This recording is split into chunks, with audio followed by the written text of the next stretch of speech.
மறக்க முடியாத முதலமைச்சர்களில் ஒருத்தர் எம்ஜிஆர். தான் நடித்த படங்களின் கதாபாத்திரங்கள் மூலமாகவும் அவருக்காக இயற்றப்பட்ட அந்த பாடல்கள் மூலமாகவும் மக்கள் மனதில் மக்கள் திலகமாக அமர்ந்து அவர் ஆட்சியை பிடித்த நாள் இன்றைக்கி 1977 ஜூன் 30 அன்னைக்கு தான் அவர் பதவியேற்றார். ராஜாஜி ஹாலில் பதவியேற்றதுக்கப்புறம் அண்ணா சிலைக்கிட்ட பொதுமக்களை சந்தித்தார்.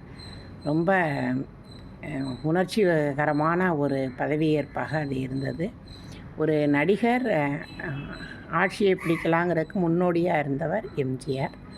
அவர் உடம்பு முடியாமல் புரூக்ளினில் இருந்தப்போ அவருக்கு கூடின கூட்டம், அவருக்காக காட்டப்பட்ட வீடியோக்கள் இதெல்லாம் பார்த்து புரூக்ளின் ஹாஸ்பிட்டல் டாக்டர்ஸ்லாம் வியந்து போயிட்டாங்களாம்.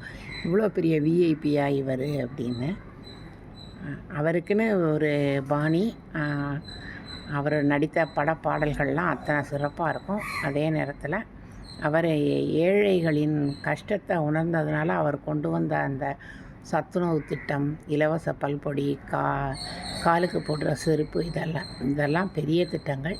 நிறைய திட்டங்கள் கேலிக்கு படுத்தப்பட்டாலும் அந்த காலத்தில் இப்போது அது எவ்வளவு மனிதநேயமிக்க செயல்கள்னு நினைக்க வைக்கிது. இன்றைக்கி அவர் பதவியேற்ற நாள்.